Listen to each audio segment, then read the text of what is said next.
फल होई जाए, तुम गुण गाऊं सदा। मैं नीचे अधम नाकार, तुम्हारे द्वारे परा। मैं नीचे अधम नाकार, तुम्हारे द्वारे परा। मेरी विनती सुनो धर प्यारे, घटे में गाओ दया। मेरी विनती सुनो धर प्यारे, घटे में गाओ दया। जय गुरुदेव स्वामी पिता हमारे, जल्दी पार किया। जय गुरुदेव स्वामी पिता हमारे, जल्दी पार किया। जय गुरुदेव स्वामी पिता हमारे, जल्दी पार करो। जय गुरुदेव स्वामी पिता हमारे, जल्दी पार करो। मेरे प्यारे गुरु दातारे, मंगता द्वारे खड़ा। मेरे प्यारे गुरु दातारे, मंगता द्वारे खड़ा। मैं रहा पुकार पुकार, मेहर कर देखो जरा। मैं रहा पुकार पुकार, मेहर कर देखो जरा। जय गुरुदेव, जय गुरुदेव। भजन में आप लोग बैठ जाए।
परमार्थ प्रेमी भाइयों, बहनों व बच्चों, बड़ी गंभीरता के साथ पूज्य स्वामी जी महाराज के संदेश को, जिन्हें थोड़ा सा फैला करके सुनाया जा रहा है, आप सुने। और ये नहीं कहा जा रहा है कि बस यही इतना ही अर्थ है। महात्मा के शब्द कितने गहरे होते हैं, समुद्र की गहराई कुछ नहीं, लेकिन जब पा लोगे तब तो उसके पहले महापुरुष जिन्होंने पा लिया वो कह रहे हैं, आपके लिए प्रार्थना दे के गए कि ये गाओ, मेरे प्यारे गुरु दातार मंगता द्वारे। ये नहीं कह रहे हैं कि मेरे प्यारे सतनाम मंगता द्वारे, वो पुकार रहे हैं गुरु, सूरत गुरु को पुकार रही है। लेकिन गुरु को पुकारते पुकारते वो कहाँ कहाँ तक किसकी हवेली देख लेती है, ये कहन सुनन से न्यारा है। मंगता द्वारे वो अपने गुरु को पुकार रही है। कहाँ दरवाजे पर खड़ा है मंगता? इन दोनों आंखों के बीच, यहाँ दोनों आंखों के बीच मंगता खड़ा होकर निवेदन कर रहा है। मंगता द्वारे खड़ा, महाराज जी आप दया कीजिए, दया कीजिए। कहते हैं दया ऐसे नहीं होगी, दया तो तब होगी जब तुम पाक साफ हो जाओगे, जब तुम निर्मल और स्वच्छ हो जाओगे। अभी तुम में गंदगी है, ढेर सारी गंदगियां हैं। तुम्हारा मन संसार का आनंद ले रहा है, और ऐसे मन को लेकर के आगे बढ़ नहीं सकोगे। वो इंद्रियों के घाट को छोड़ने के लिए तैयार नहीं, घाट के सुख का दिन रात गुनाउन कर रहा है, और सूरत बेहोश पड़ी है। बोलो काम कैसे होगा? फकीरों ने इशारे में कहा कि दिल का हुजरा साफ कर, जाना कि आने के लिए ध्यान गैरों का उठा उसको बुलाने के लिए। आए जनाब, अगर यहाँ की खूबसूरत लीलाओं को देखना चाहते हो तो दिल का हुजरा साफ कर। दिल यानी मन, मन के अंदर जो गंदे विचारों का, गंदे कामों का, गंदी अनुभूतियों का एक नक्शा खींच रखा है, इसे निकाल दीजिए और इंद्रियों के घाट के सुख से उपराम हो जाओ। कैसे होगा दिल का हुजरा साफ? ये तो बात की बात, लेकिन गंदगी साफ करना पड़ेगा। जाना कि आने के लिए, अगर मेरे देश में आना चाहते हो तो वो परम प्रभु कह रहा है, ध्यान गैरों का उठा। गैर कौन है? जो अपने काम ना आए, वो गैर है। शरीर को जब आपने खाली कर दिया तो शरीर से जुड़ा हुआ सामान, शरीर से जुड़े हुए यार, और शरीर का सुख और ये साफ जो कुछ देख रहे हो, ये आपके काम आने वाला नहीं है। लेकिन ये आवारा मन आपका साथ छोड़ने वाला नहीं। लिंग शरीर में जाओगे तो सुख, शरीर में जाओगे तो पीछा करेगा। ये कहन सुनन से न्यारा है, लंबी बात है। मन, बुद्धि, चित्त और अहंकार और इन पर जो काबिज देवता हैं, ये आपके साथ साथ चलेंगे, और इनका कभी भी विश्वास उस मालिक में नहीं है। कहते मालिक कहाँ है? मालिक कैसे मिलता है? छोड़ो, जमाने में इतनी सुंदर सुंदर चीजें हैं, इतने सुंदर सुंदर सामान हैं, इनका आनंद लो, इसे मस्त रहो। अब बताइए, सूरत को घेर करके चारों बैठे हुए हैं और बार बार उसको खींचने की इधर देखो। और यहाँ हमारी दशा क्या है, एक दिल लाखों तमन्ना और 30 पे भारी हवस, फिर ठिकाना है कहाँ उसको बिठाने के लिए। एक ही दिल है, लाख तरफ तमन्नाएं जुड़ी हुई, तमाम इच्छाएं, ये हो जाए वो हो जाए, इच्छाएं, इन्हीं को इच्छा कहते हैं, इन्हीं को चाह कहते हैं। लालसा चाह चमारी चूहरी, ये नीचन की नीच, और तू तो पूर्ण ब्रह्म थी जो चाह न होती। अगर आपके और प्रभु के बीच आप अंदर जो उठ रही चाह है ये ना होती तो मालिक का रूप बन जाती। लेकिन इन्हीं चाहों में वो हैरान और परेशान है, इन चाहों से वो मुक्त नहीं हो पा रहा है, निकल नहीं पा रहा है और स्वच्छ नहीं हो पा रहा है। और जब तक नहीं स्वच्छ होगा तब तक इसका काम बनेगा नहीं। और काम बनने की शुरुआत कहाँ से होगी? सीधे गोस्वामी जी महाराज ने कहा, श्री गुरु चरण सरोज रज, निज मन मुकुर सुधार, वर्णो रघुवर विमल यश जो दाये फल चार। गुरु की चरण रज को लेकर के मैंने मन रूपी दर्पण को साफ किया। चरण रज आप बराबर जाते आते रहे और वहां लेते रहे, उस चरण रज से तो जमीन का काम होता रहा। स्वामी जी महाराज ने कहा जमीनी पूजा करोगे तो जमीनी लाभ, लेकिन जब अंतरी पूजा करोगे तो अंतरी लाभ होगा। वो चरण रज कहाँ मिलेगा? आसमान देख रहे हो, इस आसमान के बहुत चिदाकाश में गुरु के चरण कमल लटके हुए हैं और वहां से चरण धूली झर रही है। चरण धूली उसकी खूबसूरती छोड़िए, लेकिन वो चरण धूली अगर आपके अंदर उतर गई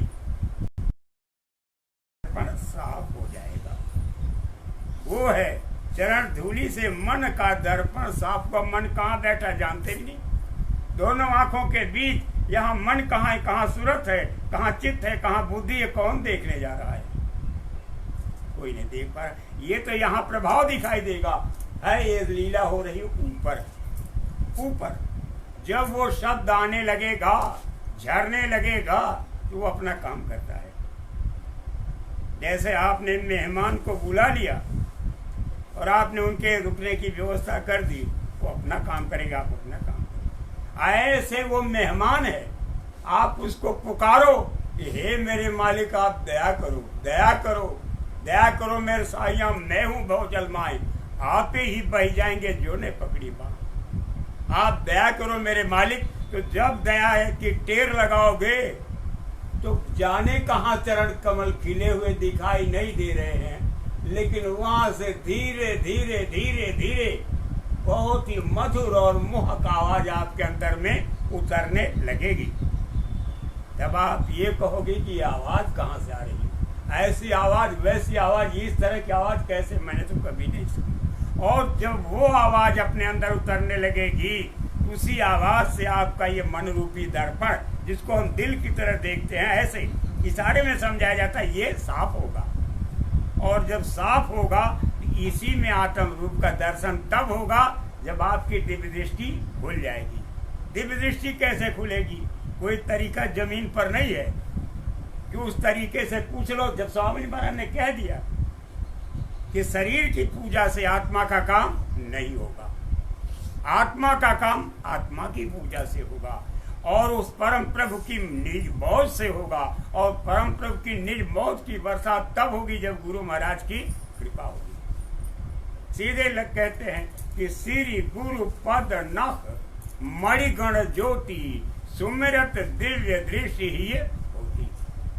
हमारा ध्यान उधर चला जाता है कि मालिक आपके चरण कमल कहाँ खिले हैं, दिखाई नहीं दे रहे हैं, कहाँ महाराज देख नहीं पा रहा हूं। आप सुमिरन कर रहे हो, देख नहीं रहे हो। जब देख लोगे तब तो देखने में लग जाओगे, केवल सुमिरन मात्र सही। यह है सुमिरन का नतीजा। जैसे आपने किसी को बुलाया कि महाराज जी दया कीजिए, कहा घबराओ मत, दया हो गई तो काम हो गया। ये है महाप्रभु की लीला, ये महाप्रभु का खेल है, उसका जौहर है। और जब याद करोगे तो पद नख का कमाल है।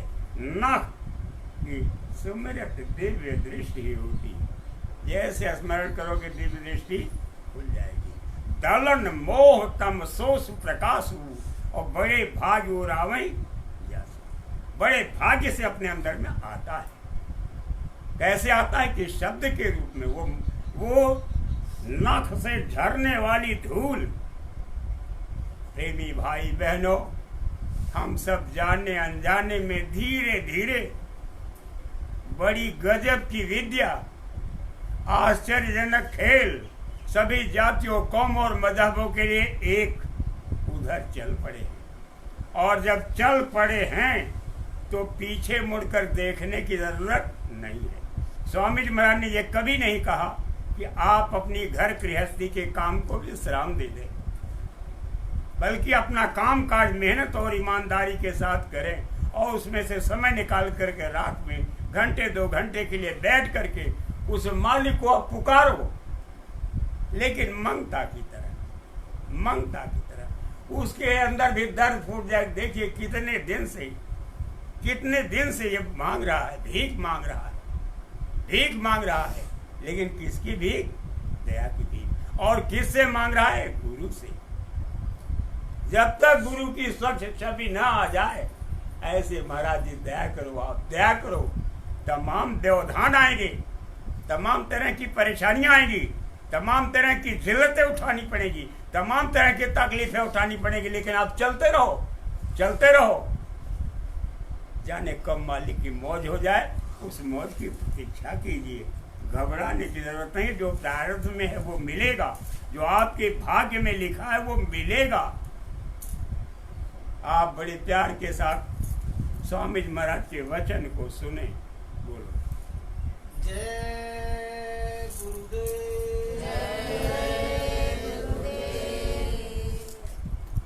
वह तो संसारी वस्तुओं को मांगता है। वह तो अब बीच से बोला जा रहा है, जहां रुक जाता है वहीं फिर वह तो, यानी जो विषय विकारों में डूबा है,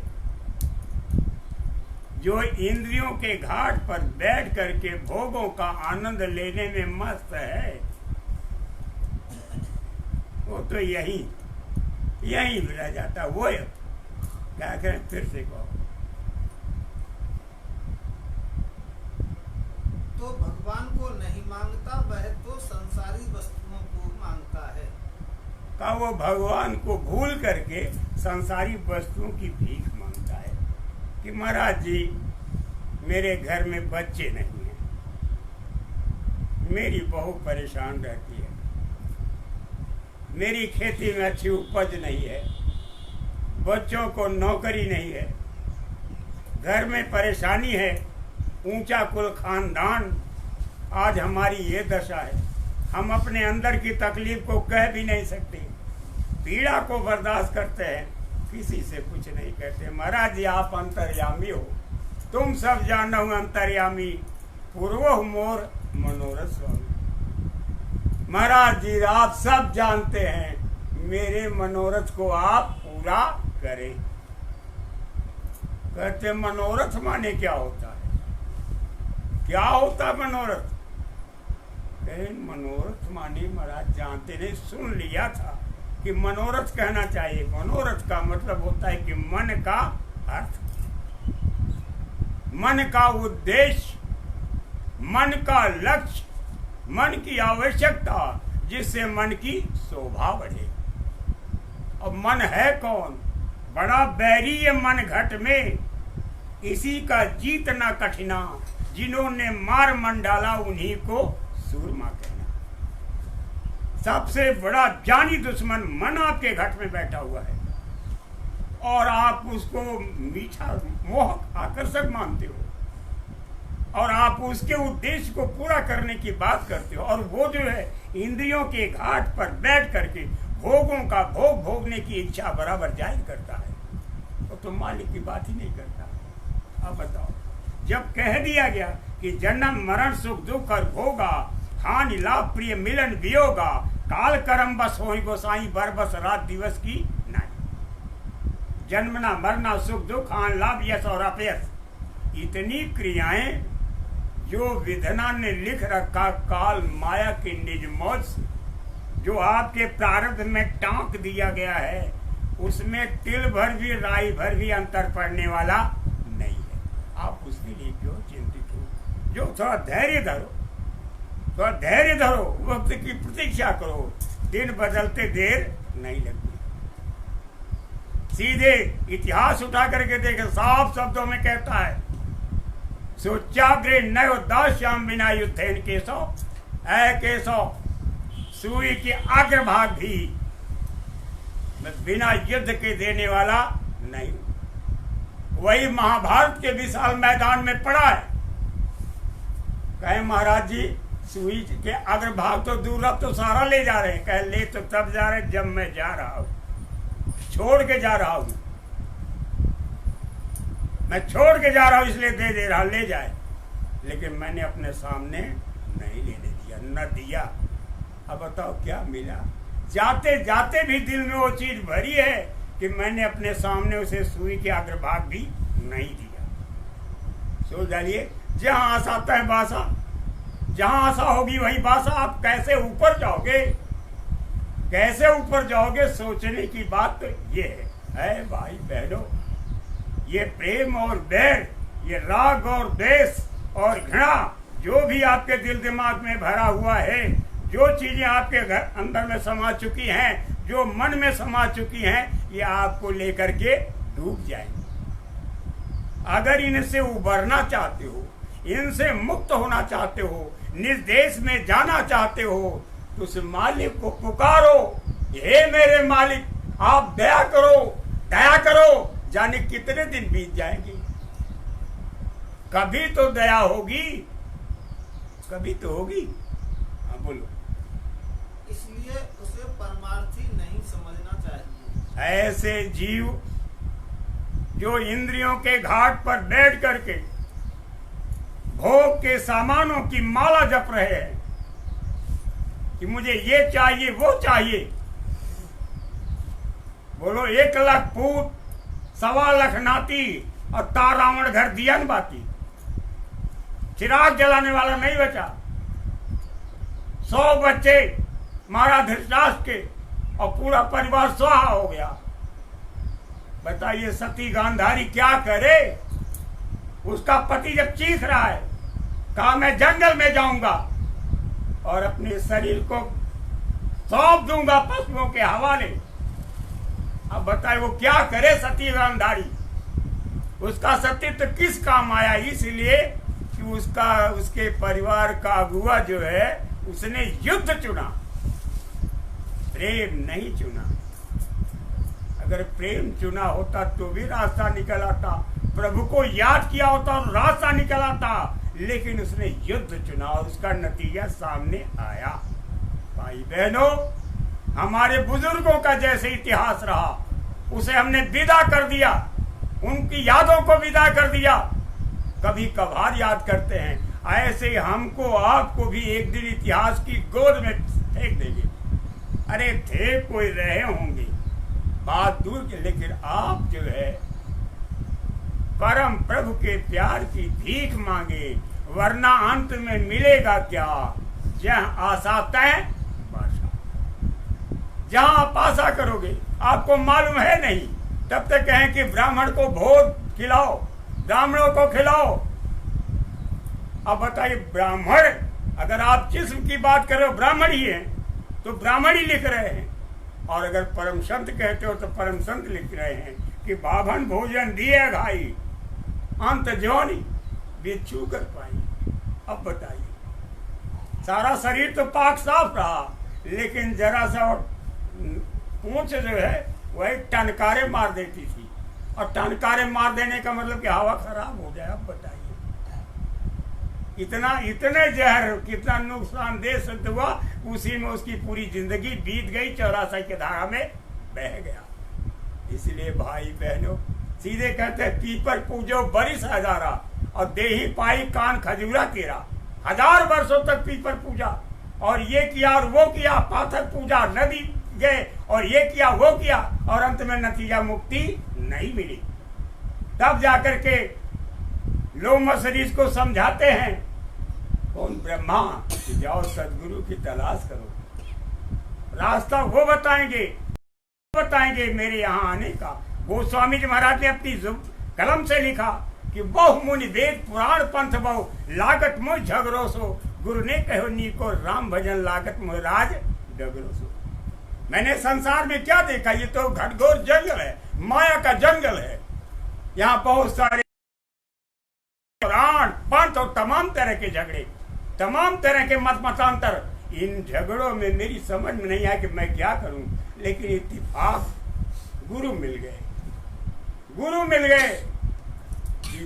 जिनको पूरा ज्ञान है, जो इस अज्ञान रूपी अंधकार से निकल करके परम प्रकाश में गलतान है, डूबे हुए हैं, उस सच्चे मालिक में मिल चुके हैं। ऐसे गुरु मिले, और जब गुरु मिले तो उन्होंने हमको रास्ता दे दिया, और जब रास्ता दे दिया तो उस रास्ते पर चल करके मेरी रूह सीधे परम प्रभु के महल में पहुंच गई।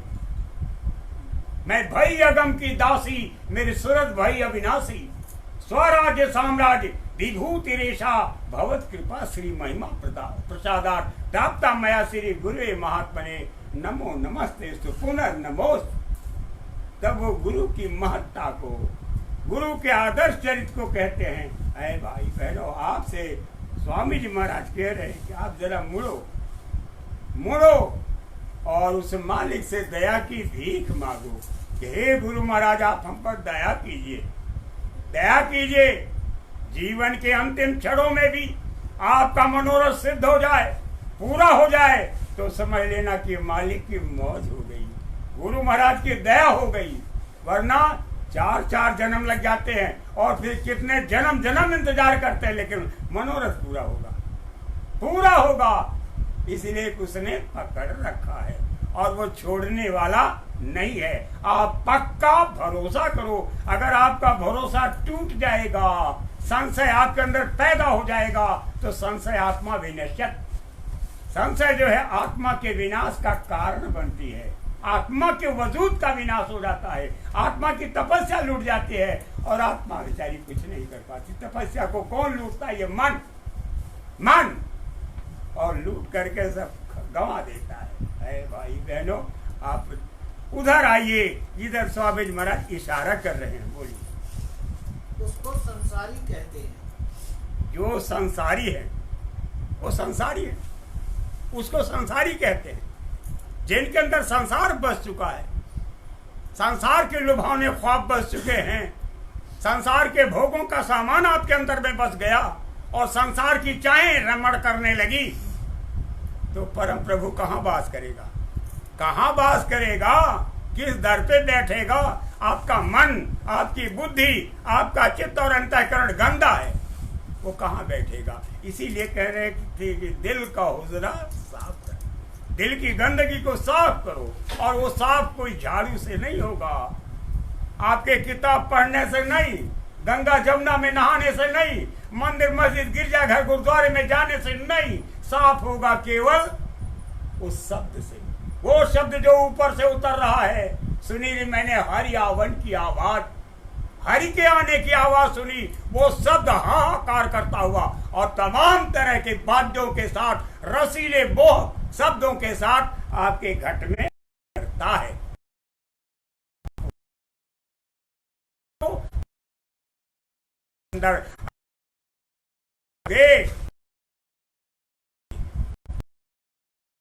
जाते हैं, फिर तो आप संसारी हो गए। जैसे संसार में तमाम जीव रम रहे हैं, रमण कर रहे हैं और अपने अपने कर्मों का भोग रहे हैं, ऐसे आप भी भोगो। बच कैसे सकते हो, उसका रास्ता स्वामी जी महाराज बता रहे हैं। पर यदि रहा तो में आ जाए। महापुरुष कहते हैं कि पर यदि आप सत्संग के वायुमंडल में, जहां सत्संग हो रहा है, वहां जा रहे हो, तो हो सकता है आज नहीं तो कल समझ पैदा समझ माने विवेक, विवेक हो भागा चरण अनुरागा। जब आपके अंदर विवेक पैदा हो जाएगा तो में अनुराग सहज स्वाभाविक है। इसलिए सत्संग में पड़े। और सत्संग किसको कहते हैं? सोचने कहते हैं कि निमिष दंड पल एको 12। एक क्षण के लिए भी इस संसार में कठिन है। एक क्षण के लिए भी सत्संग आपको नहीं मिलेगा। और जब दुनिया से आप उठोगे, बुद्धि आपका चित्त उठेगा और ये जोगान जुग की सोई हुई सूरत जगेगी। और इस सूरत का मेला जब सत्संग है, सत्संग ये है, तब अंतर का सत्संग धारे, आसमान पुकारे, बोले अर्श और गरजे गगना, कुर्सी बैठा मन हुआ। बाहर जो है रबड़ से ना, ये शरीर जो है रबड़ है और अंदर में जो विद्युत की धारा बह रही है वो है। जब उस शब्द के में आप भी रल जाओगे, घुल जाओगे, मिल जाओगे और हुकुम का महापुरुषों ने कहा कि एक समय जामे 4 हैं, स्थूल शरीर, लिंग शरीर, सूक्ष्म शरीर और कारण शरीर। जब ये चारों जामे ऊपर से उतर जाते हैं तब वो सूरत कहलाती है। जैसे हीरे की अंगूठी और 4 डिब्बे के अंदर रखी हुई है, पहला डिब्बा निकालो, दूसरे डिब्बे के अंदर, तीसरे डिब्बे के अंदर और चौथे डिब्बे के अंदर वो हीरे की अंगूठी मिल गई। ऐसे ये सूरत 4 खोलों के बीच छिपी हुई है और जब ये निकलेगी इसका प्रकाश 16 सूरज के प्रकाश के बराबर है। निरंजन भगवान से 16 गुना और ओंकार पुरुष से 12 गुना ज्यादा ताकत और प्रकाश उसके अंदर होता है। प्रेमी भाई बहनों, जब मालिक की दया कृपा की फुहार आप पर पड़ेगी और आपकी रूह सत्संग में जुड़ जाएगी, वो इन खोलों को उतारती हुई पहुंच जाएगी सूरत मान सरोवर में। ना स्त्री और ना पुरुष, ना कोई स्त्री का रूप रह जाता है ना पुरुष का। वहाँ की लीला वो हंस रूप हो जाती है। उन्हीं को कहते हैं हंस और परमहंस, तमाम नामों से पुकारा है। फिर उसके बाद वो सूरत आगे बढ़ती है कि सूरत क्या है, उसका महत्व क्या है, उसका मूल्य क्या है, कौन बताएगा? जैसे ये हीरा है कि नहीं है, इसको कौन बताएगा? जौहरी। अब आप इधर उधर घुमाओगे फिराओगे, कोई बताने और समझाने वाला नहीं है। जब कोई जानता नहीं बताएगा क्या? उसका मूल्य क्या बताएगा? है भाई बहनों, महापुरुष कह रहे हैं, जरा गौर के साथ सुनिए कि सूरत का अस्तित्व क्या है। साधक सूरत अपने अस्तित्व को भूल चुकी है। साधक सूरत, वो सूरत जो साधना कर रही है वो अपने अस्तित्व को भूल चुकी है। उसका मन भटक रहा है कि देवी देवता ये क्या चीज है, ये त्रिदेव क्या चीज है, ये गणेश जी क्या है, और ये काली माई क्या है, और ये ईश्वर ब्रह्म और ये सब क्या है। इनसे कल्याण होगा कि उनसे का, उनसे काम होगा कि उनसे काम होगा। हम सही रास्ते पर चल रहे हैं कि गलत रास्ते पर चल रहे हैं, पर प्रभु की तरफ चल रहे हैं या कहीं इधर उधर भटक न जाएं। ये तो बहुत लंबा चौड़ा क्षेत्र है। कहने का मतलब ये है, वो सूरत जो है, साधक की सूरत अपनी सूरत कि जो सूरत इस घट के अंदर बैठी हुई है, जामने के अंदर बैठी, उसका क्या अस्तित्व है, उसका क्या महत्व है, उसका क्या मूल्य है, अंतर के मंडलों में क्या उसकी दशा होती। महात्मा ने यहाँ तक लिखा है कि ऐसी सूरत निरख अक्षर कोटि कृष्ण कहलाजा। महात्मा सूरदास है कि जब सूरत ऊपर जाती है, वो मंडल की कथा है कि करोड़ों कृष्ण उसके स्वरूप को देख करके लज्जित होते और राज्य के प्राप्त करके अभिवादन करते हैं। तमाम तरह के जय जयकारे होते हैं और तमाम तरह की चीजें और तमाम तरह की लीलाएं सूरत देखती है। तो आप अस्तित्व को समझने की कोशिश करें। बोल, इसे अपने सत्ता की खबर नहीं है। इसे अपनी सत्ता की खबर नहीं है। सत्ता माने शासन। शासन की बागडोर आपके हाथ में आ गई तो सत्ता का हस्तांतरण हो गया।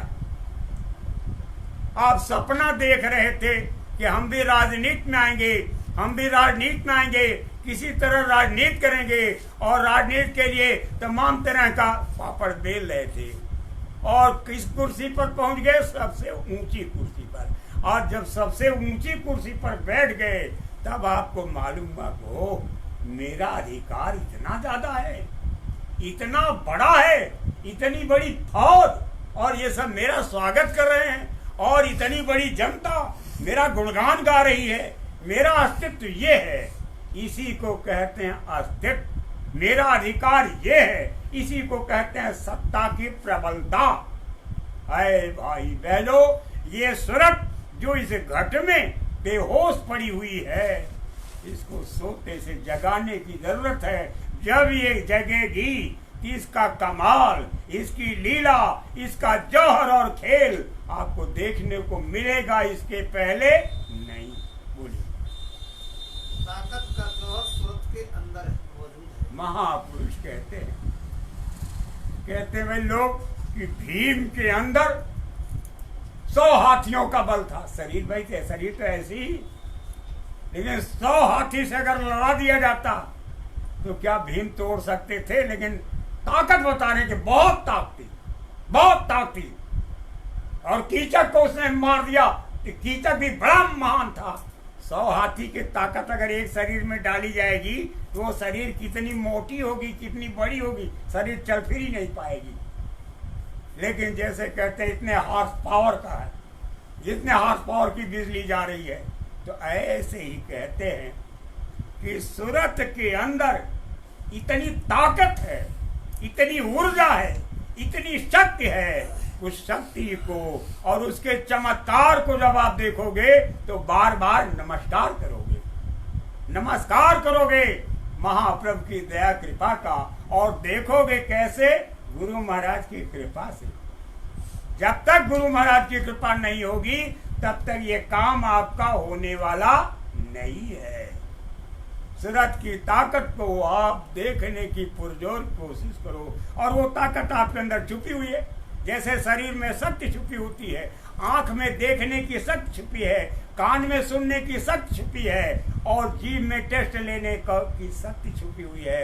ऐसे ही सूरत के अंदर इतनी बड़ी शक्ति, इतना बड़ा जौहर, इसका वर्णन नहीं किया। जैसे रील है, सिनेमा की रील, और उस रील को जब लगा दिया जाता है तो उसमें बड़े बड़े पहाड़ और तमाम नदियां और किले और लड़ाइयां और क्या क्या आप देखते हो। ऐसे ही जब सूरत के भेद को आप जानोगे, सूरत की ताकत को जानोगे तो एक आश्चर्य ऐसा पैदा होगा, ऐसे भंडार का उदय आपके अंदर हो जाएगा कि जिसका वर्णन किया ही नहीं जा सकता। हाँ। पर जब तक सतगुरु की प्राप्ति न होगी, लेकिन ये तब होगा जब तक कि सतगुरु की प्राप्ति नहीं होगी, तब तक यह नहीं होगा। पर माने खान खोल के सुन लीजिए, पर किंतु ऐसी ताकत, ऐसी ऊर्जा, ऐसी शक्ति का ज्ञान आपको तब होगा जब सतगुरु की प्राप्ति होगी। और आप कहने लगे कि अब तो मिलने वाले हैं ही नहीं, मिलने वाले हैं ही नहीं। आपने अपना यकीन खोया और अपना यकीन खोने के साथ साथ औरों के भी घर में आग लगा दी। ऐसा करना शोभा नहीं देता। जब सदगुरु घट में तो मिलेंगे कैसे, मिलेंगे कैसे? नहीं। सोचने की बात यह है, आपके अंदर संशय समा गया, आपके अंदर अविश्वास हो गया। महात्माओं ने सीधे कह दिया कि गई पूतली लूण की, था समुद्र का लेन, आप गल पानी भई उलट कहे को बैन। नमक की पुतली अंदर गई और गल करके पानी हो गई, कौन उस जुबान से कहे? ये बहुत ऊंचाई की बातें हैं, ये अंतिम समय की बातें हैं। लेकिन जिन महात्मा महापुरुष को काम दिया गया है, काम की जिम्मेदारी है, जो काम लेकर के आए हुए हैं, जो संकल्प के साथ डटे हुए हैं, वो जीते जी शरीर को छोड़ते हैं, आते हैं, जाते हैं, आते हैं, जाते हैं, आते हैं, जाते हैं, और जगत के जीवों को वहां का भेद बताते हैं। उनको कहते हैं सतगुरु, और अपने संकल्प के साथ बंधे रहते हैं। ये स्थूल शरीर छोड़ के आपको देखे, यही लिंग शरीर में कोई टहलता रहे, आप देख सकोगे? स्थूल शरीर में देख सकोगे? कारण शरीर में आप देख सकोगे? अरे भाई बहनों, आप खोजो, लेकिन बाहर नहीं, अपने अंतर में खोजो, अंतर में खोजो। जब अंतर में सदगुरु का दर्शन होगा तो ये सारी चीजें आप पर जाहिर हो जाएंगी। सतगुरु माने परम प्रभु का रूप, अनामी महाप्रभु के दर्जात को जब आप हासिल कर लोगे, उन सच्चे मालिक का दर्शन करोगे, तब आप कहोगे कि महाराज जी आप हैं। मुझे तो अंदाजा ही नहीं था, इतने सीधे साधे सरल वेश में चल के निकले और कहां से कहां पहुंचे, और आप क्या हो? कहेंगे अभी मैं तुमको दिखाता हूं, घबराओ मत। तब वो दिखाएंगे जब सतगुरु की प्राप्ति हो जाएगी। कहा देखो मैं हूं, मेरी बात छोड़ो, लेकिन तुम्हारे अंदर कितनी बड़ी शक्ति छुपी है, जरा ये सोचो, ये सोचो। जब तुम इतना बड़ा काम कर सकते हो, तो वो मालिक जो अनंतों भुवनों का स्वामी है, जो जाने कितनी आत्माओं का स्वामी है, जो कुल मालिक है, जो कुल करतार है, जो परम प्रभु है, वो क्या नहीं कर सकता है? सोचने की बात ये है, जब सदगुरु की प्राप्ति अंतर में होगी। इसीलिए हे मेरे प्रेमी भाई बहनों, आप सबसे विनती है कि घाट में घाट पर बैठे। ये शब्द अपने में माने रखता है। आप घाट से अगर हट करके इधर उधर भागोगे, ये मन, ये बुद्धि और ये चित्त, ये अहंकार तमाम तरह का निर्णय लेता रहेगा और तमाम तरह का ख्वाब देखता रहेगा और सपनों के महल में सैर करेगा और तमाम तरह का निर्णय लेगा। ये आपका मनोरथ सिद्ध होने वाला नहीं है। घट में घाट पर बैठे और एक को पुकारो, अंतर में पुकारो, एक मंगता की तरह, महाराज जी दया करो, आप दया करो मेरे साईया, दया करो मेरे साईया। वो आपसे दूर नहीं है। ये चीजें आप दिल दिमाग से निकाल दीजिए। ये जो जमीन पर लोगों ने कहा है, ये जमीनी कथा है कि 100 जोजन साजन बसे, जानो हृदय मझार, और कपट सने ही आंगने जान समुंदर पार। ये जमीन की कथा है कि जमीन पर रहते हुए भी महात्मा अगर 100 जोजन दूर बस रहे हैं, तो जानो कि अपने हृदय के अंदर है। लेकिन अगर आपके अंदर कपट भरा हुआ है, कपट, तो आपसे लाखों कोस दूर है। कपट किसको कहते हैं? अंदर में प्रेम नहीं, लोक लुभावनी बातें हैं। गोस्वामी जी महाराज ने लिखा कि हृदय कपट बरु बेस धर, वचन कही गढ़ छोड़, अब के लोग मयूर जो क्यों मिलिए मन खोल। कपट किसको कहते हैं? हृदय में कपट है। और बरु वेश धर, सुंदर वेश धारण कर रखा है, और बोलते तो मोर की तरह लेकिन खाते हैं सांप। बोलो इनसे दिल खोल करके कैसे बात की जाए? अपने स्वार्थ को सिद्ध करने के लिए वो ऐसा गोलमोल, ऐसे मीठे बोल से आपको रिझाते हैं कि मालूम पड़ता सबसे बड़े ज्ञाता यही है, सबसे बड़े जानकार यही हैं। लेकिन भाई बहनों, जब वो मालिक मिल जाएगा और सच्चे रास्ते पर कोई साधक चलेगा, तो असत्य कभी बोल नहीं सकता। ये तो साधक की हैसियत है, कभी असत्य नहीं बोल सकता, और ना ही किसी को भ्रमित करने वाला कोई संदेश वो कभी देगा। क्योंकि असत्य बोलने का नतीजा वो तो अंतर में मालूम होगा। जब आप अंतर में चलोगे, धसोगे, बढ़ोगे, जौहर को देखोगे, तब आपको मालूम हो जाएगा कि असत्य बोलने का नतीजा क्या होता है। इसलिए मेरी प्रार्थना है कि आप गुरु महाराज में पक्का भरोसा करें, घाट पर बैठे, और इसी जीवन में तेरी आशा पूर्ण कर दी जाएगी, यानी तेरी सूरत को चढ़ा दिया जाएगा। अगर आपकी बर्दाश्त करने की क्षमता नहीं होगी तो काम को रोक दिया जाएगा। विश्राम दिया जाएगा, फिर खोला जाएगा काम को, फिर बढ़ाया जाएगा, लेकिन काम आपका कभी भी और किसी भी कीमत पर बंद होने वाला नहीं है। और जिंदगी के आखिरी क्षणों में आपकी सूरत को शब्द के जरिए उड़ा के कहां पहुंचाएंगे और क्या क्या दिखाएंगे, आखिर की बात है। ऐसे नहीं कर दिया अंत समय जब तेरा आवे, आप होए रक्षपाल री कोई कदर न जानी, मेरे सतगुरु परम दयाल री कोई कदर न जानी। जमाने के लोग उनका मूल्य नहीं जानते। बोलिए। तब तक सूरत की सूक्ष्म शक्ति नहीं जागेगी। महापुरुष परम प्रभु का जब तक दर्शन नहीं होगा तब तक सूरत की सूक्ष्म शक्तियां नहीं जागेगी। इस सूरत के अंदर जो दोनों आंखों के बीच जिसकी छाया पड़ रही है, जो आसमान में है, उस सूरत के अंदर कितनी ताकत छुपी हुई है, कितनी शक्ति छुपी हुई है, उन सूक्ष्म शक्तियों का इजहार नहीं होगा। खुला दर्शन और प्रदर्शन नहीं होगा। दर्शन उसको कहते हैं कि ये बड़ी कलाकार है, और जब कलाओं का उदय हो गया और कला को लोग देखने लगे तो इसको कहते हैं प्रदर्शन। तब कलाओं का प्रदर्शन जारी हो जाता है। भाई बहनों, मैं भी रो रहा हूं, मैं भी चीख पुकार रहा हूं। जैसे आप हो दरवाजे पर, वैसे मैं भी दरवाजे पर हूं। लेकिन मैं यही कहूंगा कि अपना यकीन और अकीदा, अपना विश्वास गुरु महाराज में जमाए रखें और दरवाजे पर बैठे पुकारें, दया होगी, दया होगी, दया होगी। एक विश्वास के सहारे मैं आपसे कह रहा हूं, और मालिक की निज मौत से और निज हुक्म से, मालिक की मौत का फरमान ऐसे इशारे की भाषा में आप तक कह रहा हूं कि आप दरवाजे पर बैठो। जैसे भोंपू बोलता है, भोंपू, ऐसे जमाने के लोग क्या है, भोंपू, और ऊपर से आवाज ऐसे सुना देते हैं लोग कि दरवाजे पर बैठो, विश्वास करो और इसी जीवन में मनोरथ सिद्ध होगा। तो अपने संशय को खत्म कर दें, संशय को खत्म करके आप आगे बढ़ो। स्वामी जी महाराज आपके साथ हैं, आपके अंदर हैं और आपको देख रहे हैं। जिन सारी गतिविधियों से आपको वाकिफ कराएंगे, पूरे जीवन का इतिहास सुनाएंगे, तब आप कहोगे हाँ, सूरत प्रकाश का भंडार है। ये सूरत, ये आत्मा प्रकाश का भंडार है।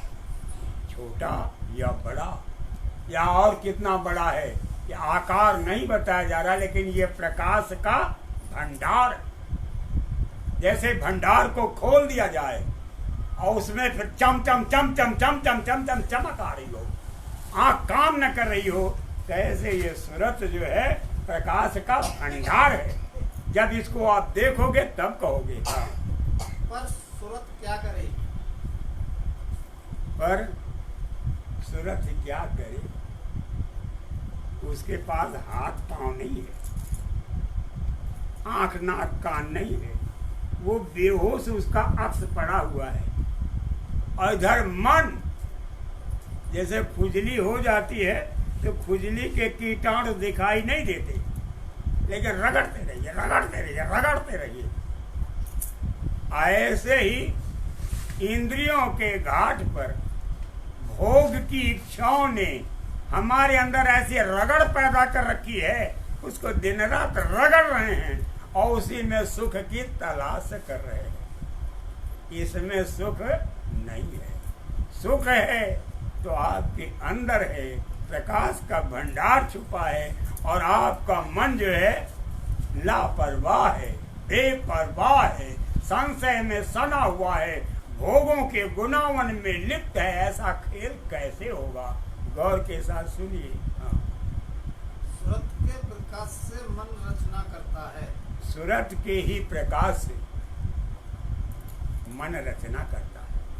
अब यह अंदरूनी जौहर है। सूरत का प्रकाश कैसे मन को प्राप्त होता है और मन जमीन पर कैसे रचना करता है और तमाम तरह का खेल कैसे खेलता है, ये अंतर का विषय है। जब ज्ञान प्राप्त करोगे, बोध को प्राप्त करोगे और उस जौहर को देखोगे तो फिर प्रसन्न होगे। खुशियों का वार पार नहीं होगा, लेकिन यह तब होगा जब आप देखोगे और बिना देखे कुछ कहना ठीक नहीं। सूरज के प्रकाश को देखने की जरूरत है। इनमें कितना अपार प्रकाश है। और प्रकाश क्या चीज है? एक प्रकाश होता है, एक शब्द होता है, सुगंध होती है, तमाम दृश्य होते हैं। और ऐसे दिन रात आपकी दिव्य दृष्टि खुल जाएगी। आप देख रहे हो, सुन रहे हो और टहल रहे हो। क्या शरीर एक जगह बैठा है, लेकिन मन की आंख, बुद्धि और चित्त ये सब बराबर खुले हुए हैं और उसे आप देख रहे हो। मन जड़ है, मन बुद्धि चित्त ये सब जड़ है। जड़ चेतन कैसे हुआ? सूरज के प्रकाश से। और सूरज के प्रकाश से ये सब निरंतर ये सब खेल देखते रहते, वरना इनके बस की बात नहीं है। यही है सूरज के जौहर का काम। और जब अंतर में धूमधाम पर पहुंच जाएगी तो वहां की लीला न्यारी होगी। हाँ, और इंद्रियों के स्वभाव को खींच देता है। महापुरुष कहते हैं जब ये सूरत जग जाएगी, इस पर मालिक की दया की फुहार पड़ने लगेगी, शब्द निरंतर सुनाई देने लगेगा, तो दया कृपा की फुहार पड़ती है। वही फुहार है जो शब्द की झनकार आ रही है, जो शब्द उतर आ रहा है, जो तमाम तरह के बाजे बज रहे हैं, यही है फुहार। भोग अपनी ओर इंद्रियों को खींच लेते हैं। जिन भोगों की तरफ आप जाने कितने दिनों से खींचे हुए थे और भागे जा रहे थे, इंद्रियों को खींच रहे थे भोग, उनसे धीरे धीरे ये उपराम हो जाती है, उनसे अलग थलग होने की कोशिश करती है और उस प्रभु की तरफ चलने की पुरजोर कोशिश करती है। और इधर मन कहता है भाई उधर वो मजा नहीं जो यहाँ सीधे आनंद है, मन इधर।